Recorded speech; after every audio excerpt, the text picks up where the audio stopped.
राष्ट्रीय चर्मकार महासंघाच्या वतीने शासन प्रशासनाला वेगवेगळ्या तरीक्यांनी त्यांना आवेदन देण्यात आले होते, परंतु आतापर्यंत त्यांची मागणी पूर्ण झाली नाही।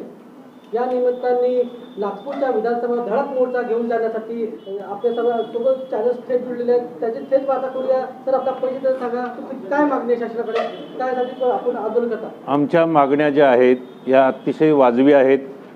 12 फेब्रुवारीला आम्ही शासनाबरोबर एक बैठक केली होती।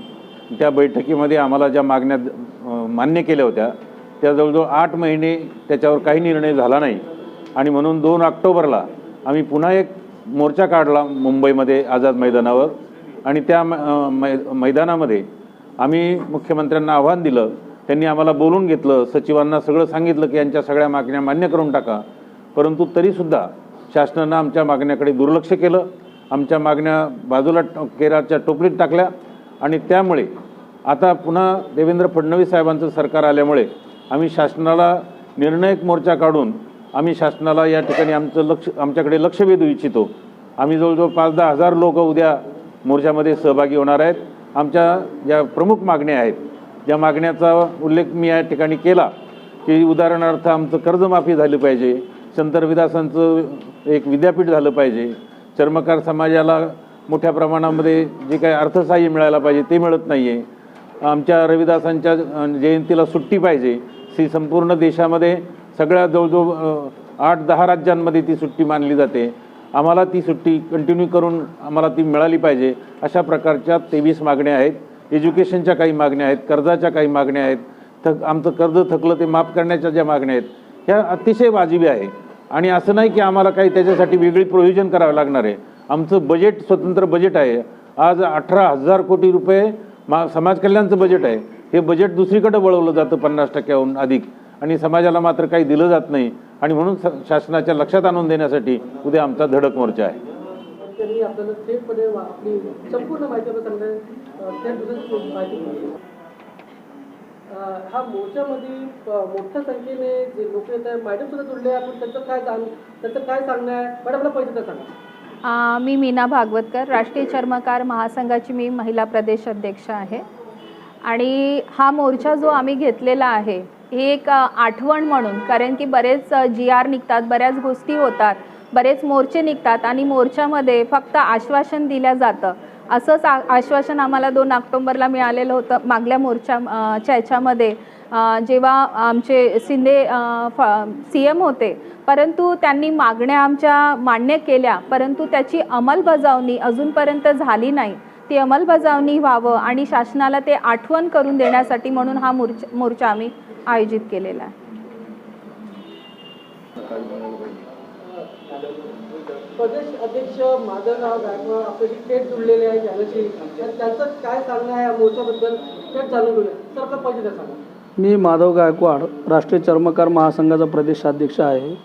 गेल्या 32 वर्षापासून राष्ट्रीय चर्मकार महासंघ महाराष्ट्रामध्ये चर्मकार समाजाच्या विकासासाठी काम करते आणि वेगवेगळ्या प्रश्नावरती लढा देते।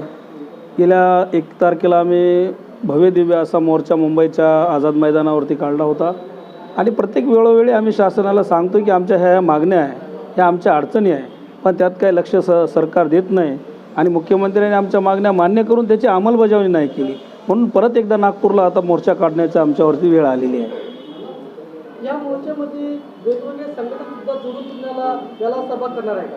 बिलकुल, जे चर्मकार समाजाची जी सगळी मंडळी आहे ती सुद्धा आमच्या सोबत आहे आणि महाराष्ट्रातला सर्व चर्मकार समाज या मोर्चामध्ये सहभागी होईल। त्यातल्या त्यात मराठवाडा आणि विदर्भातला जास्तीत प्रमाणात असेल आणि जर या मोर्चात जर ह्या मागण्या मान्य नाही झाल्या तर येणाऱ्या काळामध्ये भविष्यामध्ये प्रत्येक जिल्हाधिकारी कार्यालयावरती बेमुदत आमरण उपोषण म्हणा, धरणे म्हणा, वेगवेगळ्या पद्धतीचं जे लोकशाही मार्गाने आंदोलन आहे ते आता चर्मकार समाजाला करावे लागेल, कारण चर्मकार समाजाच्या विकासासाठी कुठल्याही परिस्थितीत कुठल्याही नेता बोलण्याच्या तयारीमध्ये नाही आणि कुठलेही सरकार निर्णय घेण्याच्या लवकर तयारीत नाही, घेतलेले निर्णय अंमलबजावणी करण्याच्या तयारीत नाही। हे असंच जर चाललं तर मग समाजाला रस्त्यावर उतरल्याशिवाय काही पर्याय राहत नाही।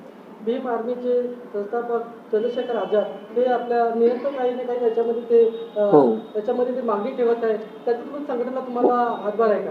बिलकुल, भीम आर्मी त्यांचं आम्ही समर्थन करू, कारण एकमेव खासदार असा आहे की ज्यांनी रविदास महाराजांच्या विचाराचं संसदेमध्ये उच्चार केला आणि इतके खासदार आमदार असून एकही म्हणत नाही, रविदास महाराजांचं नाव घेत नाही. महाराष्ट्रामध्ये एकाने शपथ घेताना फक्त उमरखेडचा खासदार वानखेडे यांनी रविदासांच्या नावाचा उल्लेख केला. आणि जे भीमा आर्मीचे जे चंद्रशेखर आझाद आहेत त्यांची अशीच मागणी आहे की देशभरामध्ये रविदासांच्या जयंतीला सुट्टी मिळाली पाहिजे. रविदासांचं काम खूप मोठं आहे. जगामध्ये रविदास महाराजांचा खूप मोठ्या प्रमाणामध्ये रविदास जयंती भव्य दिवस साजरी होते. आणि मग जगामध्ये जर सगळ्या जगामध्ये इतका मोठ्या प्रमाणामध्ये समाज आहे तर मग महाराष्ट्र चर्मकार समाजाला देशभरामध्ये सुट्टी का नको? रविदास महाराजांच्या जयंतीनिमित्त एवढ्या छोट्या छोट्या गोष्टीला सुट्ट्या आहे. कुठलं काहीतरी जत्रा फित्रा ह्याला त्याला सुट्ट्या आहे, पण रविदासांच्या जयंतीला सुट्टी का नको? चर्मकार समाजाची अत्यंत जिव्हाळ्याची मागणी आहे की रविदास जयंतीला सुट्टी मिळाली पाहिजे. आणि कोरोनाच्या काळामध्ये जे काही चर्मकार समाजाचं नुकसान झालं की त्याच्यामुळं आज आर्थिक घडी चर्मकार समाजाची विस्कटलेली आहे. म्हणून जे चर्मोद्योग विकास महामंडळाचं जे कर्ज आहे, जे काय 98 कोटी काहीतरी होईल, ते कर्ज प्रकरणं माफ झाली पाहिजे. रविदासांच्या जयंतीला सुट्टी मिळाली पाहिजे. रविदासांच्या नावाने एक विद्यापीठ झालं पाहिजे.